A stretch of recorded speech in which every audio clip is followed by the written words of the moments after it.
શું તમે ક્યારે સાંભળ્યું છે કે સિગારેટનો ભોગ ના ચઢાવ્યો તો તમારો જીવ પણ જઈ શકે છે? જી હા, આવી જ એક કહાની છુપાયેલી છે મધ્યપ્રદેશના જંગલોમાં, જ્યાં ધોરેડ સરકારના દર્શન કરવા જતા પહેલા શેરબાબાને સિગારેટનો ભોગ ચઢાવવો ફરજિયાત છે.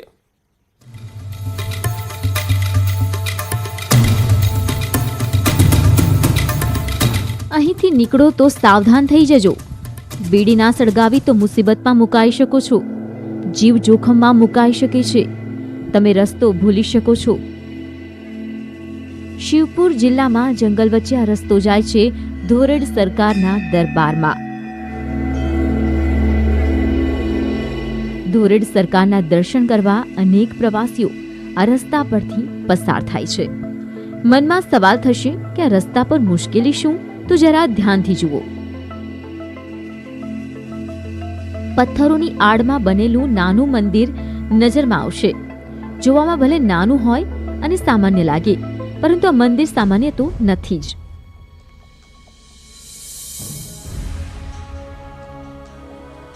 આ છે શેરબાબા. કહેવાય છે કે ધોરેડ બાબાના દર્શન પહેલા અહીંથી પસાર થતા લોકોને શેરબાબાના મંદિરે બીડી લગાવવી જરૂરી છે. આ ખાસ વાત અહીંથી પસાર થતા લોકોને ચોક્કસ યાદ રાખવી પડે છે. જો બીડીનો ભોગ નથી લગાવ્યો તો મુશ્કેલીઓ શરૂ થઈ જાય છે.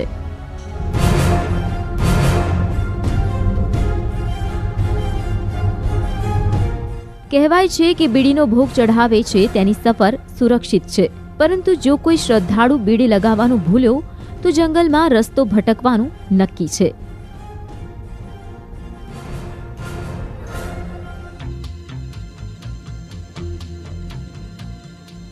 તે ધોરેડ સરકારના દર્શન પણ નહીં કરી શકે.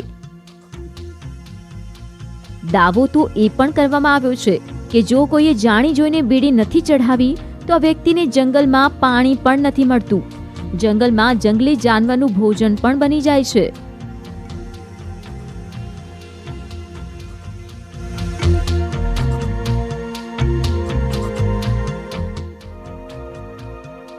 સ્થાનિકોનું કહેવું છે કે આવી ઘટનાઓ વારંવાર બની છે.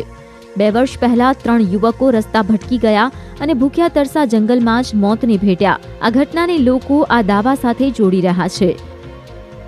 અન્ય કેટલીક ઘટનાઓ પણ અહીંના સ્થાનિકો ગણાવી રહ્યા છે. रास्ता भटक जाते हैं, वहाँ तक पहुँचते नहीं हैं धोरेड सरकार तक.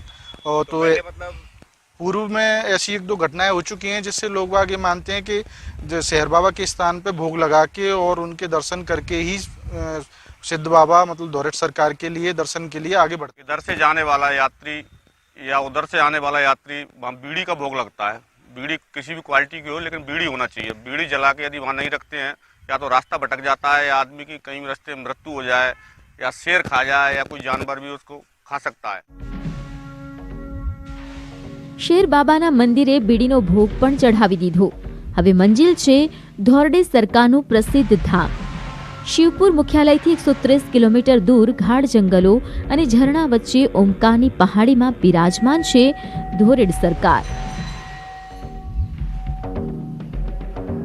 લગભગ 22 કિલોમીટર જંગલો વચ્ચે ખાડા ટેકરાવાળો રસ્તો પસાર કરી અહીં પહોંચી શકાય છે. અહીં દરરોજ શ્રદ્ધાળુઓનો જમાવડો હોય છે.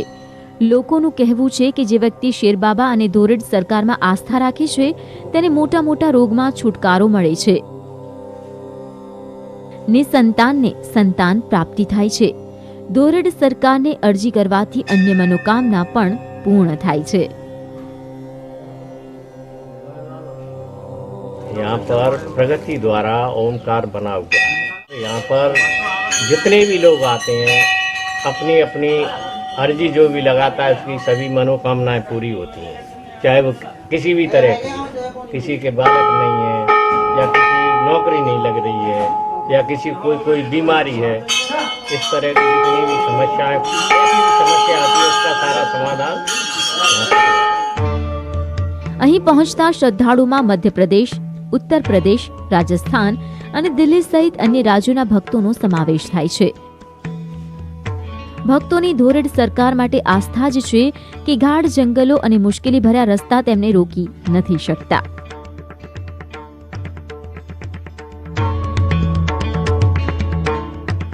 કહેવાય છે કે મંદિર નજીક એક પ્રાચીન ગુફા છે. આ ગુફાના રસ્તા 7 અલગ અલગ સ્થળો પર જમીનની અંદરથી જ જાય છે. આ ગુફાઓમાં સદીથી કેટલાક સાધુ મહાત્માઓ તપસ્યા કરી રહ્યા છે.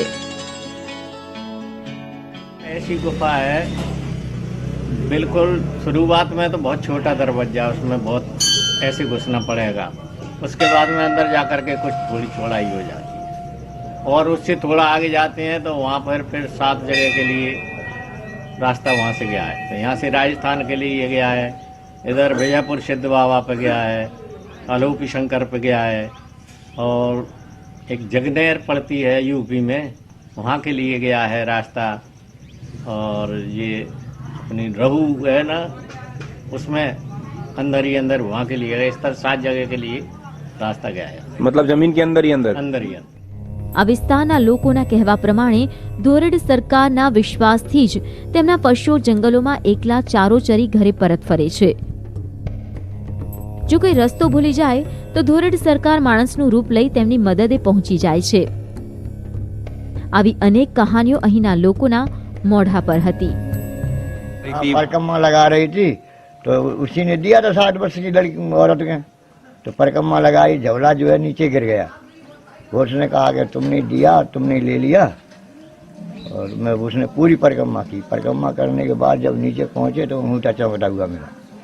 बच्चे को कुछ नहीं हुआ? कितनी ऊंचाई है? करीब 300-400 के करीब है. 300-400 फीट? हाँ, 300-400 फीट गहराई. उसमें कुछ नहीं हुआ था बच्चे को? कुछ नहीं हुआ, बच्चा जैसा का जैसा ही खेलता हुआ. ધોરેડ સરકાર અને શેરબાબા સાથે જોડાયેલી કહાનીઓમાં કેટલી સત્યતા છે તે અલગ મુદ્દો છે, પરંતુ અહીં ગાઢ જંગલો અને ઝરણા વચ્ચે રહેલું આ પ્રસિદ્ધ ધામ પોતાની તરફ તમને આકર્ષે છે તે વાત ચોક્કસ છે. જ્યાં ના માત્ર શાંતિની અનુભૂતિ થશે, પરંતુ અહીંનું કુદરતી સૌંદર્ય તમારું મન મોહી લે છે.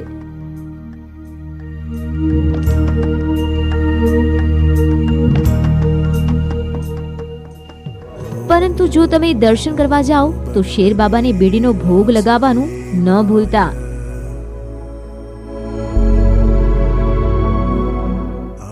Bureau report, news 18 Gujarati. 21મી સદી ટેકનોલોજીનો યુગ છે. સ્પીડ પોસ્ટ જેવા પત્ર વ્યવહારો વિસરાઈ રહ્યા છે અને ફેસબુક, વોટ્સએપ, ટ્વિટર જેવા સોશિયલ મીડિયામાં હવે સંદેશા વ્યવહાર ઝડપી થઈ રહ્યા છે. આ બધાની વચ્ચે એક સ્તંભ જનસંપર્કનો સૌથી મોટો આધાર બન્યો છે, જ્યાંથી કોના ઘરે લગ્ન પ્રસંગનું આમંત્રણ છે તેની સૂચના મળી જાય છે. વાત છે મધ્યપ્રદેશના મેહર ગામની.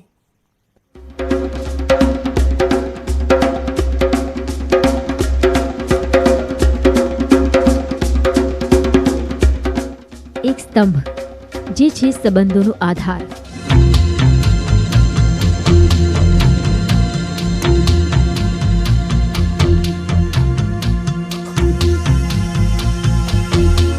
એક સ્તંભ જેને બાંધ્યા છે સંબંધોના તાંતણા. એક વીજપોલ જેની સાથે ગામ લોકોનો દશકોથી જૂનો સંબંધ છે.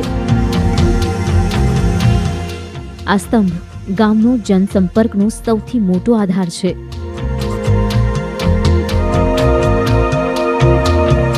આ સ્તંભ કેન્દ્ર છે આ ગામનું.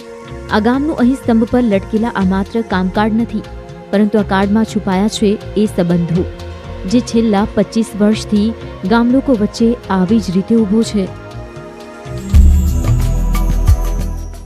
આ સ્તંભ સાથે બંધાય છે સુખ દુઃખના તાર. આ છે ગ્લારિયારનું મહેરા ગામ, જે શહેરમાં દર્પણ કોલોની અને શકુંતલાપુરી વચ્ચે વસેલું છે. આમ તો આ ગામ અન્ય ગામ જેવું જ છે. જે રીતે અન્ય ગામમાં રીત રિવાજો નિભાવવામાં આવે છે, તેવા જ રિવાજો આ ગામમાં પણ છે. જો કે એક વાત અલગ છે, જે આ ગામની વિશેષતા બની છે.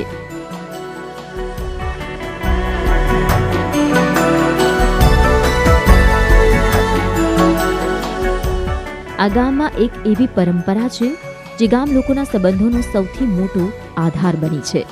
અત્યાર સુધી આ સ્તંભને તમે જોઈ ચૂક્યા હશો. આ વીજળીનો થાંભલો બતાવે છે કે ગામમાં કોના ઘરે શું આયોજન કરવામાં આવી રહ્યું છે. આ થાંભલો ગામને સૂત્રધાર રાખવામાં મહત્વની ભૂમિકા નિભાવે છે. ગામમાં સુખ દુઃખના પ્રસંગ હોય તો લોકોને આ સ્તંભથી સૂચના મળે છે. મતલબ લગ્ન પ્રસંગનું આયોજન હોય કે પછી તેરમી, તેની જાણકારી આ ગામ લોકોને થાંભલા પર લટકાવવામાં આવેલા કાર્ડ પરથી મળી જાય છે.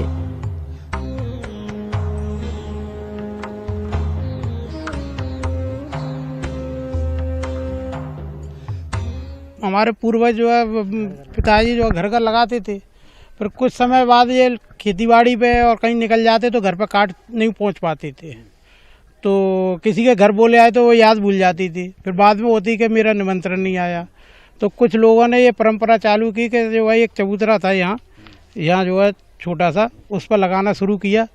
तो कुछ दिन बाद वो आउट दिखा तो इस खम्भे पर शुरू कर दिया. દશકોથી ચાલી આવતી આ પરંપરાનો ફાયદો એ પણ છે કે સમગ્ર ગામ લોકોને કાર્ડ આપવાનો ખર્ચ બચી ગયો, સમય પણ બચી ગયો, અને જે લોકોને તમે લગ્ન પ્રસંગનું આમંત્રણ આપવાનું ભૂલી ગયા હોવ તો તેનાથી પણ બચાવ થાય. મતલબ કે આ ગામમાં ઘરે ઘરે આમંત્રણ આપવાની જરૂર નથી પડતી.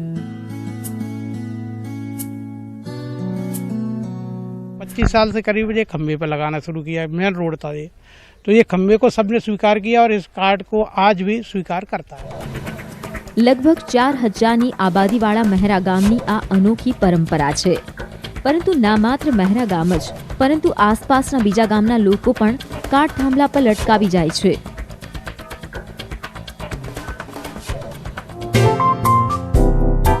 ગામ લોકો અહીં આવે છે, કાર્ડ વાંચે છે અને તારીખ, વાર, સમય કાગળમાં લખી લે છે, જેથી તે પ્રસંગમાં હાજરી આપવા પહોંચી શકે. हम एक कागज पे वो नोट कर ले जाते हैं किस तारीख को किस जगह पे उसका प्रोग्राम है, वहाँ पे उस दिन का नोट करके नहीं ले जाते हैं उस दिन का, और उस दिन हम उसका ध्यान रखते हैं कि उस दिन हमको वहाँ जाना है, वो हमारा रिश्तेदार है, वो हमारा मिलने वाला है, कि उसको जरूर जाना है उसके. સૌથી મહત્વની વાત તો એ છે કે બાળકો અથવા મોટા લોકો આ કાર્ડ સાથે છેડછાડ નથી કરતા. જો કે સમય ટેકનોલોજીનો છે, કેટલીક પદ્ધતિઓ પણ બદલાઈ છે, પરંતુ ગામ લોકોને સૂચના આપવાની આ પદ્ધતિ હજુ પણ યથાવત છે.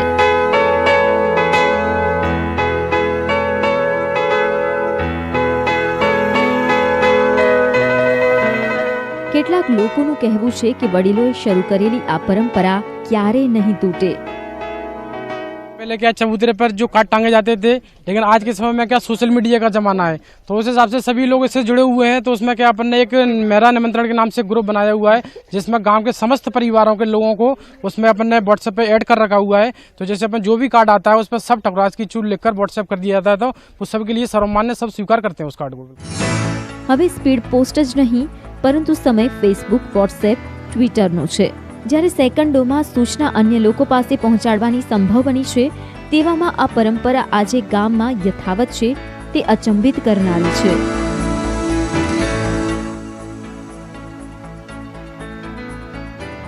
તો આજે વાત છે એક એવા મંદિરની જેમાં કોઈ દેવી દેવતાની મૂર્તિની નહીં, પરંતુ માછલીના હાડપિંજરની પૂજા થાય છે.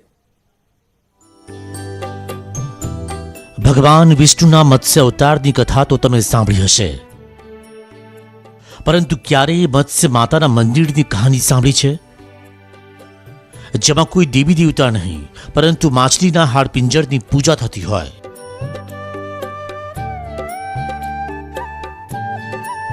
વાત માનવામાં ન આવે તેવી છે, પરંતુ આ એક સત્ય ઘટના છે.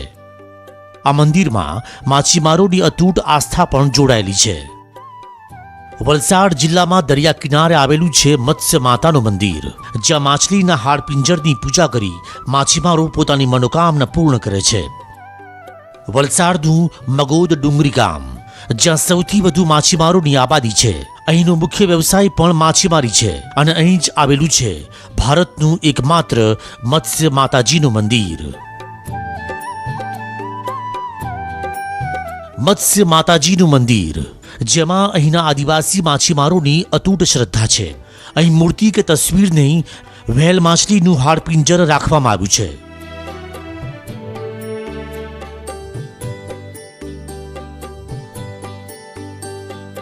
વ્હેલ માછલીના હાડપિંજરની પૂજા કરી તેને મત્સ્ય માતા નામ આપવામાં આવ્યું છે. લોક માન્યતા છે કે આજથી 200 વર્ષ પહેલા ગામના એક વડીલને સપનું આવ્યું અને બાદમાં સમુદ્રમાં મૃત વહેલ માછલીના હાડપિંજરને અહીં લાવી તેની પૂજા કરવામાં આવી. ધીરે ધીરે લોકોની શ્રદ્ધા વધતી ગઈ. માછલીના હાડપિંજરને ચમત્કારિક માતાજી માનીને તેની પૂજા અર્ચના કરવામાં આવે છે. લોકોનું માનવું છે કે અહીં તેમની મનોકામના પૂર્ણ થાય છે. મંદિરે કોઈ મૂર્તિ નથી, પરંતુ ઓરિજિનલ માછલીનું હાડકું જ છે. એની પૂજા અર્ચના કરવા લોકો આવે છે અને અમે એની પૂજા કાયમને માટે કરીએ છીએ. અમારા બાપદાદાનું આ એક અમારા બાપદાદાનો આ વારસો જ છે. અહીંના આદિવાસી લોકો મુખ્યત્વે માછીમારી સાથે સંકળાયેલા છે. અફાટ દરિયામાં તેઓ ઘણા દિવસો સુધી પ્રવાસ કરતા હોય છે. દરિયામાં સર્જાતા તોફાનો અને વાવાઝોડાની સ્થિતિમાં તેમના જીવ જોખમાય છે. રોજિંદા જોખમી ભર્યા જીવનથી બચવા મત્સ્ય માતાજીનું મંદિર માછીમારો માટે આસ્થાનું કેન્દ્ર બન્યું છે. એ વર્ષો પુરાણું છે અને એ એક વેલ માછલીને એક હાડપિંજર છે, પણ દાદા લોકો એને શ્રદ્ધાથી લાવીને અહીં બેસાડીએ અને એમાં વિશ્વાસ આવી ગયો અને બધી મનોકામના એમાં મને પૂરી થાય છે. અહીંના દરિયામાં માછીમારી કરવા જાય તે પહેલા તેઓ મત્સ્ય માતાજીના મંદિરમાં પૂજા અર્ચના કરે છે. મંદિરમાં માથું ટેકવી સુરક્ષિત ઘરે પરત ફરે તેવી પ્રાર્થના કરે છે અને બાદમાં જ્યારે તેઓ માછીમારી કરી પરત ફરે છે ત્યારે સૌથી પહેલા માતાજીની પૂજા કરે છે. એટલી બધી શ્રદ્ધા છે કે લોકો આવીને એમાં પૂજા કરી જાય, જે મન્નત માની જાય એ બધાની પૂરી થાય છે. અને માછીમાર ભાઈઓ જેઓ મછવા ચાલુ કરવાની આગળ એનું પૂજા કરે તો એની ત્યાં એનું રક્ષા થાય છે અને માલસામાન પણ સારી રીતે મળી રહે છે અને પરત આવે તો પણ એ સારા ને સાજા આવે છે. મત્સ્ય માતાજીના મંદિરમાં વેલ માછલીના હાડપિંજરની સવાર સાંજ પૂજા અર્ચના થાય છે. દર વર્ષે નવરાત્રિમાં અહીં ભવ્ય મેળાનું આયોજન પણ થાય છે અને દૂર દૂરથી લોકો મત્સ્ય માતાજીના મંદિરે દર્શન કરવા પહોંચે છે.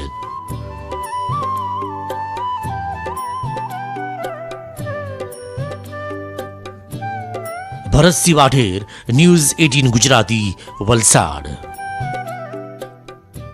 અજબ ગજબમાં રહસ્યમયી કહાની તો તમે ઘણી સાંભળી, પરંતુ હવે વાત છે એક એવી વીરાંગનાઓની જેમની વીરતા દેશના ઇતિહાસમાં તામ્રપત્ર પર લખાઈ છે, જેમની દેશદાઝના પરિણામે ભારતે પાકિસ્તાનને હંફાવ્યું. કહાની છે 1971ના ભારત પાકિસ્તાન યુદ્ધની, જ્યારે પાકિસ્તાની બોમ્બરોએ ભુજ એરપોર્ટના રનવેને ધ્વસ્ત કરી નાખ્યા અને કચ્છની વીરાંગનાઓ 3 દિવસમાં રનવે તૈયાર કરી દેશ સેવાનું ઉત્તમ ઉદાહરણ પૂરું પાડ્યું હતું.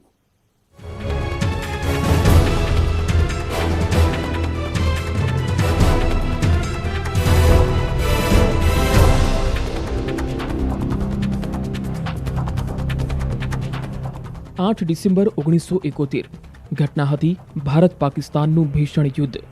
1971નું ભારત પાકિસ્તાન યુદ્ધ અને માધાપરની વીરાંગનાઓનો ઇતિહાસ સુવર્ણપત્ર પર લખાયો છે.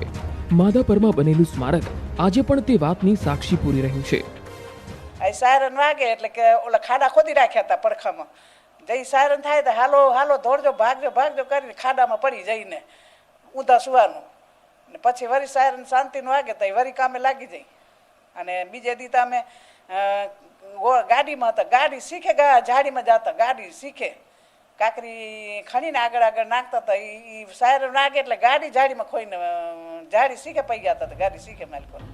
3 ડિસેમ્બર 1971માં ભારત પાકિસ્તાન વચ્ચે યુદ્ધ શરૂ થયું અને 8 ડિસેમ્બર 1971ના રોજ સાંજ પડતા જ પાકિસ્તાની વિમાનોએ ભુજ એરપોર્ટ પર બોમ્બમારો શરૂ કર્યો. કચ્છ સરહદીય વિસ્તારમાં આવેલા ભુજ એરપોર્ટના રનવેને ધ્વસ્ત કરી નાખ્યો. આ તરફ પાકિસ્તાની વિમાન રોબર્ટ જેટ્સ અને સ્ટાર ફાઇટરે સૈન્ય મથકો જેવા કે પઠાણકોટ, શ્રીનગર, અમૃતસર, જોધપુર અને આગ્રા સૈન્ય મથકો પણ તોડી નાખ્યા અને બાદમાં ભુજ એરપોર્ટ પર 63 જેટલા બોમ્બ ઝીકી રનવે પણ તોડી નાખ્યો. યુદ્ધમાં જીત માટે ભુજ એરપોર્ટનો રનવે તાત્કાલિક તૈયાર કરવું જરૂરી હતું. એરફોર્સના અધિકારીઓ કન્સ્ટ્રક્શન માટે જામનગરની કંપનીનો સંપર્ક સાધ્યો, પરંતુ ખૂબ જ ઓછા સમયમાં રનવે તૈયાર કરવો અઘરું કામ હોવાથી કંપનીઓએ પણ હાથ ઊંચા કરી દીધા, પરંતુ જે કામ કન્સ્ટ્રક્શન કંપની ના કરી શકે તે કામ માધાપરની મહિલાઓએ સિદ્ધ કરી બતાવ્યું. રાઠોડ કંપનીના જામનગરના સરદારજી એને કામ રાખ્યું હતું. એરપોર્ટનું કામ સરદારજી કરતા હતા, તો ત્યાં એથી એને સાધન મૂક્યા. પેલી એને કલેક્ટરે વાત કરી કે આ કામ તમે કેટલા દિવસે પૂરું કરો, તો એ સરદારજીએ એવી વાત કરી કે ઓછામાં ઓછા 3 મહિના લાગે. કે તો એમ તો ના હાલે કે વાહન વ્યવહાર બધો પછી ખોરવાઈ ગયો ને. તો એ રાતે 18 બોમ્બ પડ્યા, રેલવે સખત નાબૂદ થઈ ગયો. આ તરફ પરિસ્થિતિ વણસી રહી હતી. તે સમયના કચ્છના કલેક્ટર વિજય કર્ણિકે માધાપરના સરપંચ વીકે પટેલની મદદ માંગી. સરપંચને ગામ લોકોએ એકત્રિત કરી દેશ માટે મદદ માટે હાકલ કરી અને રનવે તૈયાર કરવાની જવાબદારી ગામની 300 બહેનોએ ઉઠાવી લીધી. રનવે કેવી રીતે બનશે? ગમે ત્યારે પાકિસ્તાન બોમ્બમારો કરી શકે એવી પરિસ્થિતિમાં માધાપરની મહિલાઓ રનવે તૈયાર કરવાનો ધમધમાટ શરૂ કર્યો. રાત દિવસ મહેનત કરી બહેનોએ માત્ર દિવસમાં જ રનવે તૈયાર કરી નાખ્યો. ફરી એક વખત ભુજ એરપોર્ટ ભારતીય વાયુસેના માટે સજ્જ થયું અને ભારતીય વાયુસેનાએ પાકિસ્તાન પર બોમ્બમારો વરસાવ્યો. આખરે 18 ડિસેમ્બર 1971ના રોજ પાકિસ્તાન ભારતીય સેના સામે ઘોટણીએ પડ્યું. ભારતનો ભવ્ય વિજય થયો અને ભારતના વિજયમાં સૌથી મોટું યોગદાન હતું કચ્છના માધાપરની આ વીરાંગનાઓનું. દિવસ સુધી કામ આલ્યું, પણ અમે આનંદથી ખુશથી કામ કર્યું, પણ ડર તો હતો. રસ્તા ત્યાં થોડી વાર થાય ને ભયનું એર આવે, વળી શાંતનું આવે ત્યારે કામ કરી. એમ કરતા કરતા અમે 3 દિવસ કર્યા.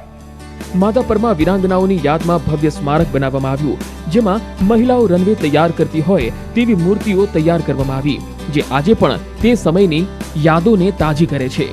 મેહુલ સોલંકી, ન્યૂઝ 18 ગુજરાતી, કચ્છ. ત્રેતા યુગની એક એવી નિશાની મંડોરની ગુફાની છે કહાની. નાગમણીથી લઈને રાવણની લંકા સાથે છે જોડાયેલી, પણ શું છે એનું સત્ય? જુઓ રાવણનો પાતાળ લોક રાત્રે 9:26 કલાકે.